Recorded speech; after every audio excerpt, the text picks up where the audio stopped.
ॐ भूर्भुवः स्वः तत्सवितुर्वरेण्यं भर्गो देवस्य धीमहि धियो यो नः प्रचोदयात्। हे ईश्वर, हम यह पठन पाठन आपको प्राप्त करने और कराने के लिए साधन के रूप में करने जा रहे हैं। इस कर्म को और इसके कर्म फल को भी आपको अर्पित करते हैं।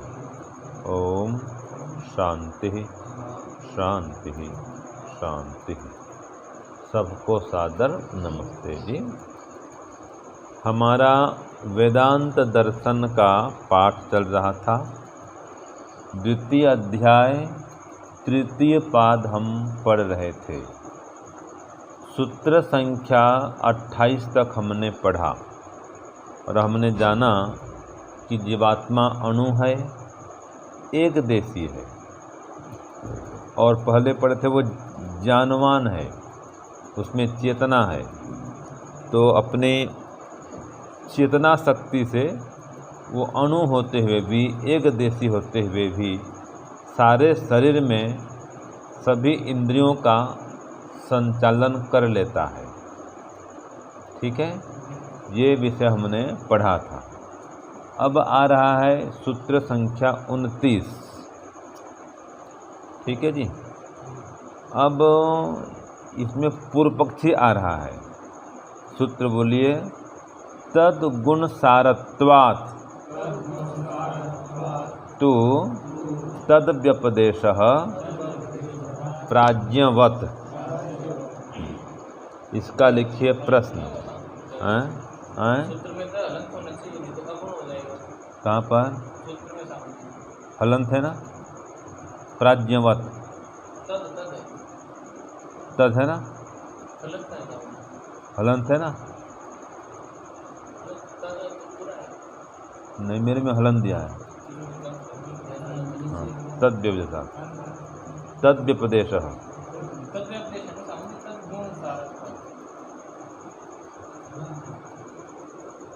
हाँ, तो मेरे में हलन नहीं है। हाँ, तो नीचे भाष्य में तो तद में हलंत है, तो उसको हलन लगा दीजिए। ठीक है, सूत्र में हलन लगा दीजिए। चलो, इसका प्रश्न लिखिए। सूत्र 29 का पूर्व पक्षी के अनुसार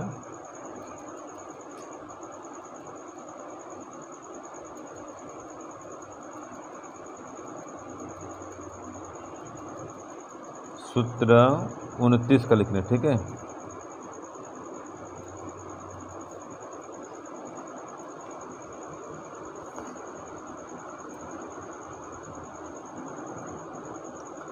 तद गुण सारत्वात् तो तद व्यपदेशः प्राज्ञवत्। ठीक है ना? अब पूर्व पक्षी का ये सूत्र है। ठीक है जी। तो इसमें क्या कह रहा है समझते हैं। देखिए कि जीव में ज्ञान गुण प्रमुख होने से जीव के अणुत्व का कथन किया गया है। वास्तव में जीव अणु नहीं है, ये पूर्व पक्षी कह रहा है, अर्थात ब्रह्म के समान विभू है। तो लिखिए, पूर्व पक्षी के अनुसार जीव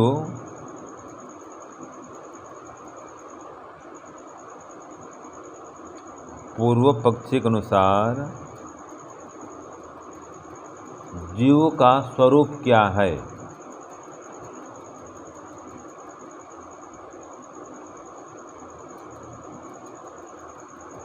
अथवा उसमें लिखिए, अथवा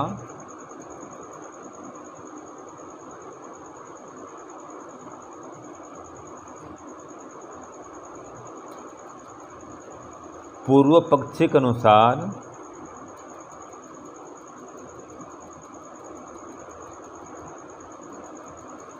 पूर्व पक्षी के अनुसार जीव के अणुत्व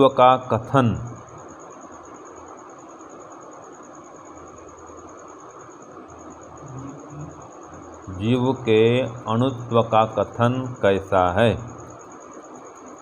या हाँ दोनों चलेगा। ये प्रश्न हो गया। अब इसका उत्तर दे रहा है तद गुण सारत्वात्। ठीक है, तो तद व्यपदेशः प्राज्ञवत्। सूत्रार्थ लिखिए 29 का, प्रश्न 29 का अर्थ लिखिए। जीव में ज्ञान गुण प्रमुख होने से, जीव में ज्ञान गुण प्रमुख होने से जीव के, फिर बोलता हूँ, जीव में ज्ञान गुण प्रमुख होने से जीव के अणुत्व का कथन किया गया है। जीव के अणुत्व का कथन किया गया है। वास्तव में जीव अणु नहीं है, वास्तव में जीव अणु नहीं है। वह तो ब्रह्म के समान विभु है, वह तो ब्रह्म के समान विभु है। ये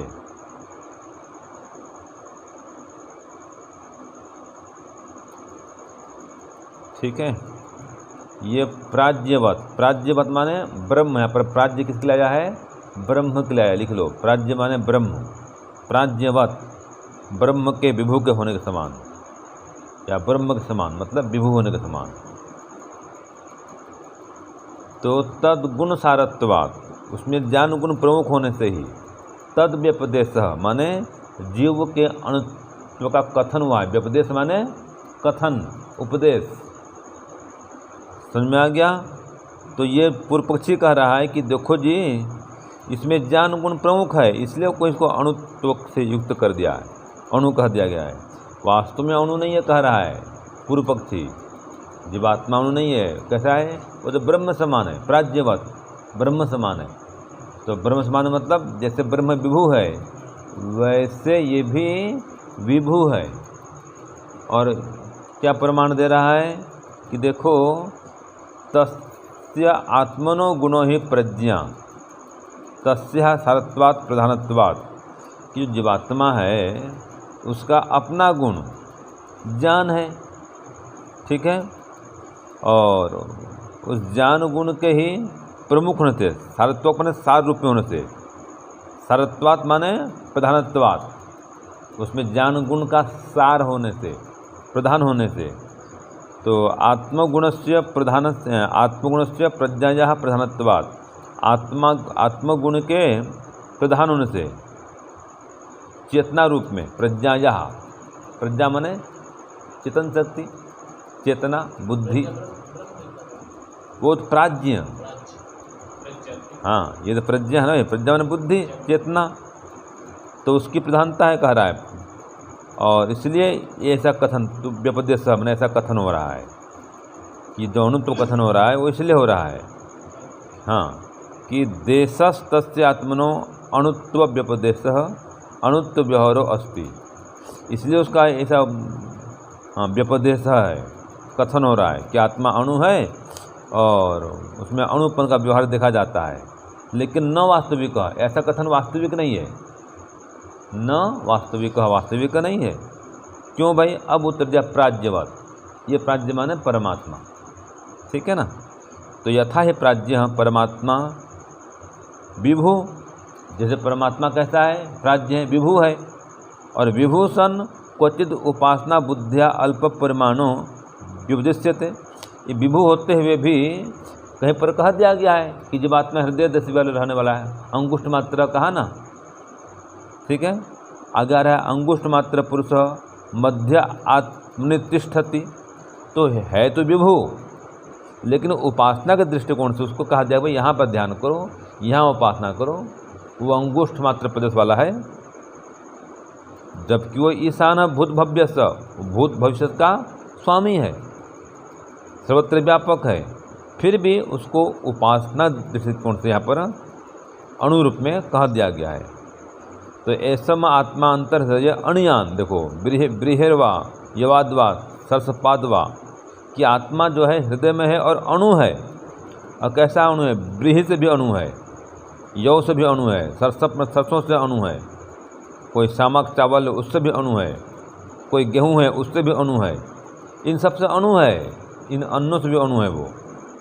तो ऐसा आत्मा अंतर्दये ज्ञान पृथ्वी ज्ञान अंतरिक्षात। और कैसा है कि अणु से अणु तो है और ज्ञान से ज्ञान बड़ा से बड़ा भी है, पृथ्वी से भी बड़ा है, ऐसा बड़ा। देखो ज्ञान पृथिव्या और ज्ञान अंतरिक्षात, अंतरिक्ष से भी बड़ा है।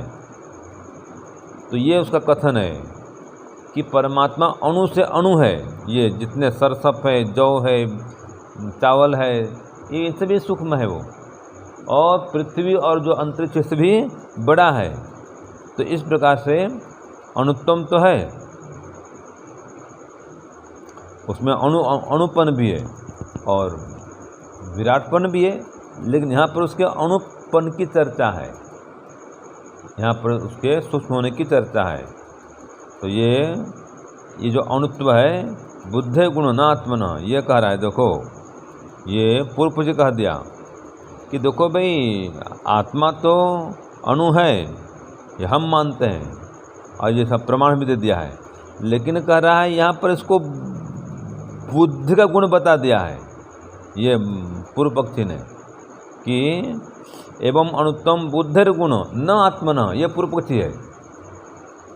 सिद्धांत तो ठीक बात है कि आत्मा जो है वो चावल से, गेहूं से, यव से सबसे सूक्ष्म है, लेकिन ये उसको पूर्व पक्षी स्वीकार नहीं करता है, प्रमाण को भी नहीं मानता है और कह रहा है ये आत्मा गुण नहीं है, न आत्मा न बुद्धि गुण है। तो बुद्धि गुण बोल रहा है ये।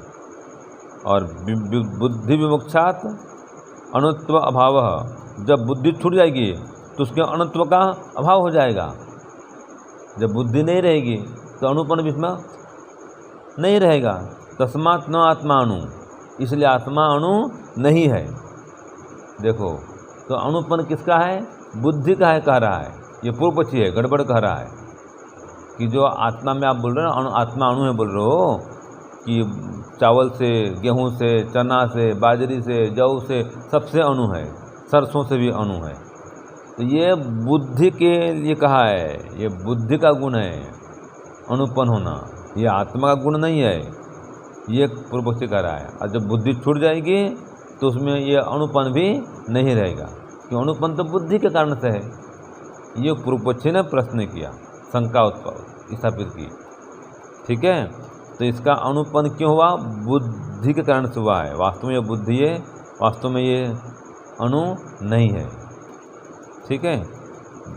तो इसका उत्तर देगा अभी सूत्र 30 में। समाधत्ते, समाधान करता है। बोलिए, यावत आत्मभावित्वात् च न दोषः तद्दर्शनात्। अब इसका प्रश्न लिखिए। सूत्र 30 क्या कह रहा है समझेंगे, पहले प्रश्न लिखिए। जीव में अणुत्व मानने में जीव में अणुत्व मानने में क्यों दोष नहीं है? अब भ्रांति बता देगा भैया अणु ही है, अणुत्व मानने में कोई दोष नहीं है। क्यों दोष नहीं है अब बता रहा है सूत्र 30 में। वो बोल दिया ना कि ये गुण तो बुद्धि गुण है भाई, तो ये कहता नहीं, आत्मा का ही गुण है। सिद्धांति ने उत्तर दिया, कोई बुद्धि क्यों ला रहे हो बीच में, ठीक है ना। हाँ, तो अब इसका उत्तर लिखिए सूत्र 30 का। प्रश्न क्या हुआ कि अणुत्व जो है वो जीव का ही धर्म है, ठीक है। अभी लिखिए, जब तक आत्मा की सत्ता रहेगी, हाँ सूत्रार्थ लिखिए, यावत आत्मभावित्वाच्च, ये आत्मभाव ने सत्ता, जब तक आत्मा की सत्ता रहेगी तब तक उसका ज्ञान गुण भी रहेगा। देखो जब तक आत्मा की सत्ता रहेगी तब तक उसका ज्ञान गुण भी रहेगा।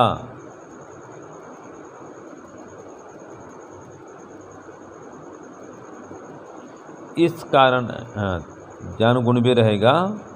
इस कारण से जीव में अणुत्व है।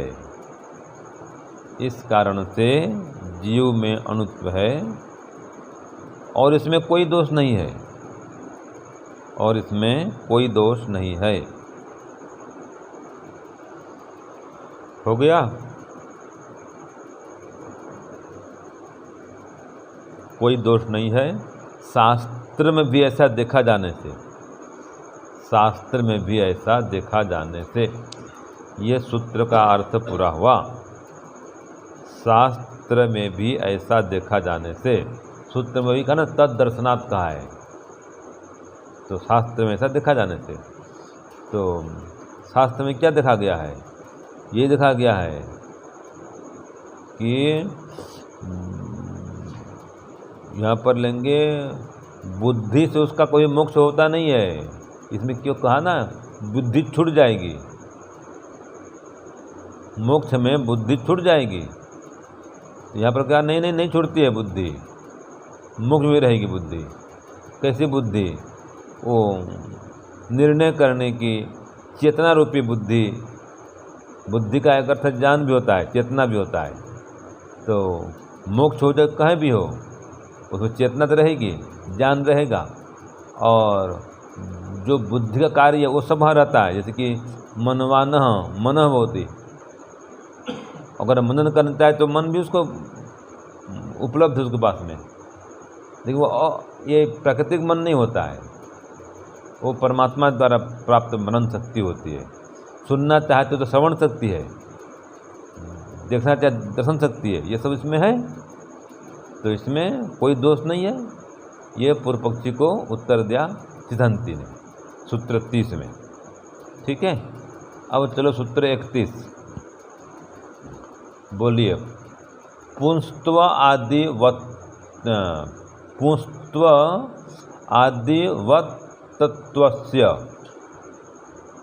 नहीं वत्तु अस्य पुंस्त्वादिवत्तु अस्य, यह है। बोलो पुंस्त्वादिवत्तु अस्य। हाँ,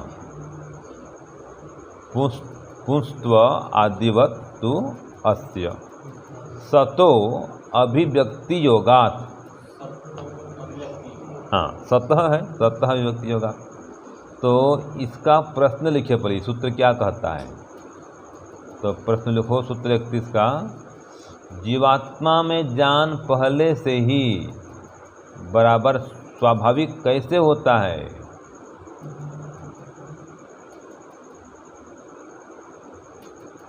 तो इसका उत्तर दिया सूत्र में, पुंस्त्वादिवत्सु वत्तु अस्य सतो विभक्ति योगात्। उत्तर दे रहा है 31 में। लिखो सूत्र 31 लिखा, अर्थ लिखिए। उत्तर 31 का अर्थ इकट्ठा। प्रश्न क्या था कि जीवात्मा में ज्ञान पहले से ही अर्थात स्वभाव से ही कैसे है, उसका ज्ञान स्वाभाविक कैसे है? तो उत्तर लिखिए सूत्र 31। जैसे पुरुष माने युवक, कोई युवक है, तो जैसे पुरुष में वीर्य सिंचन का सामर्थ्य, जैसे पुरुष में वीर्य सिंचन का सामर्थ्य बाल्यकाल से ही भी होता है, या बालकाल में भी होता है, बाल्यकाल में भी होता है, और वही युवा अवस्था में प्रकट होता है। देखो क्या कहा, जैसे पुरुष में वीर्य सिंचन का सामर्थ्य बाल्यकाल में भी होता है और वही युवा अवस्था में प्रकट होता है, ऐसे ही, अब उत्तर आ रहा है, ऐसे ही जीवात्मा में भी ज्ञान, ऐसे ही जीवात्मा में भी ज्ञान पहले से ही ब्रैकेट में करो, स्वाभाविक होता है। पहले से होता है मतलब स्वाभाविक होता है, स्वभाव से होता है, ठीक है ना। पहले से ही बराबर स्वाभाविक होता है, स्वभाव से होता है। लिख लिए? हाँ, आगे लिखिए। और वही भविष्य में भी उसके साथ रहता है।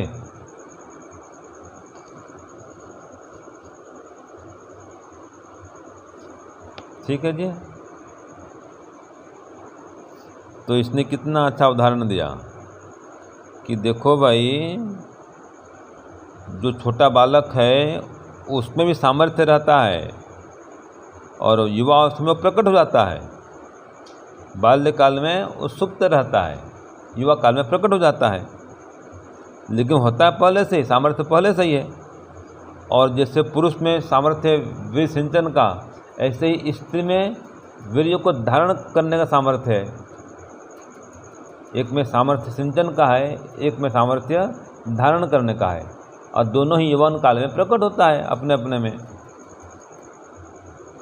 ठीक है। तो इसी प्रकार से जीवात्मा में भी ज्ञान गुण पहले से ही है और वही भविष्य में भी साथ में ही रहता है। तो ज्ञान गुण उसका अपना है, स्वाभाविक है, कहीं से आता नहीं है। ज्ञान गुण क्या उसका अपना है। हाँ, धीरे धीरे ज्ञान बढ़ते जाता है, वो नैमित्तिक है, लेकिन चेतना तो उसके अपने है ना भाई। ज्ञान तो उसमें है, जितना स्वाध्याय करेगा, सत्संग करेगा और पढ़ेगा लिखेगा, उसका ज्ञान बढ़ता जाएगा। वो नैमित्तिक ज्ञान है। वो स्वाभाविक ज्ञान तो उतना रहता है, सबके पास में उतना ही ज्ञान है। आगे आगे जितना पढ़ेगा उसका ज्ञान बढ़ता जाएगा। वो नैमित्तिक ज्ञान है ये। तो इस प्रकार से सूत्र 31 में बता दिया कि स्वाभाविक ज्ञान पहले से होता है, ठीक है, बाद में उसका नैमित्तिक ज्ञान बढ़ते जाता है। तो सभी जीवात्मा पास में ज्ञान पहले से ही विद्यमान होता है। तो सुषुप्ति हो चाहे प्रलय हो, कभी उसके ज्ञान का अभाव नहीं होता है। वो उस पर इतना ज्ञान तो रहेगा ही, स्वभाव से है वो। ये कहा सूत्र 31 में। अब सूत्र 32 देखो, नित्य उपलब्धि अनुपलब्धि प्रसंग। बोलो। अन्यतर नियम वा अन्यथा। तो ये सूत्र क्या कहता है 32 का? लिखिए प्रश्न 32। जीव को विभु मानने पर, जीव को विभु माने व्यापक, जीव को विभु मानने पर, हाँ, दीर्घ हो, वी में छोटे ही और भू में बड़े हो, विभु। जीव को विभु मानने पर क्या दोष आएगा? विभु माने व्यापक। तो इसका उत्तर दिया सूत्र 32 में। क्या दोष आएगा बता रहा है, लिखो।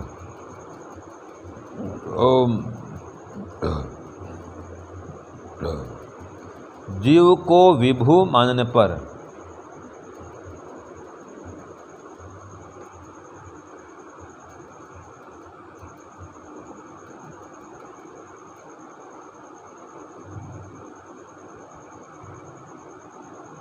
जीव को विभु, क्या लिखे विभु में? मात्रा कौन दिए? ना, दोनों। भू भी ह्रस्व होगा। जिससे प्रभु आता है, प्रभु, प्रभु विभु।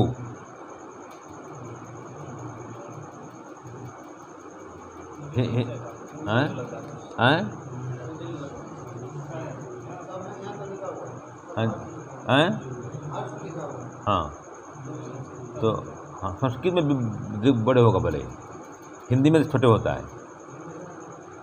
अभी आगे देख लेंगे इसमें क्या होगा। तो नहीं, यहाँ भी छोटे दो याद, विभुत्ववाद है, विभुवाद है, छोटे हो। चलो लिखिए, लिखिए। जीव को विभु छोटे होकर दो जी। जीव को विभु मानने पर क्या दोष आएगा? संस्कृत में भी छोटे मात्रा है, वहाँ भी छोटे मात्रा है। लिखो, उत्तर लिखिए। जीव को विभु मानने पर सदा ही सब वस्तुओं के, सदा ही सब वस्तुओं के ज्ञान होने का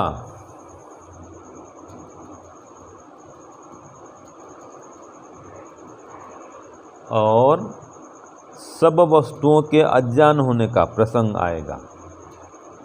सब वस्तुओं के ज्ञान होने का और सब वस्तुओं के अज्ञान होने का, मतलब या तो ज्ञान हो जाएगा सबका अथवा अज्ञान हो जाएगा, ये दोष आएगा या प्रसंग आएगा। अगर उसको विभू मानेंगे, सब जगह व्याप्त है तो सबका ज्ञान इकट्ठा करेगा, वो सब जानते रहेगा, अथवा कुछ भी नहीं जान पाएगा वो तो हैं। अज्ञान होने का दोष या प्रसंग आएगा, दोष आएगा, प्रसंग आएगा। अथवा अन्य कोई कल्पना करने पर भी, इसके अतिरिक्त भी और कोई कल्पना करेंगे तो भी महान दोष आएगा।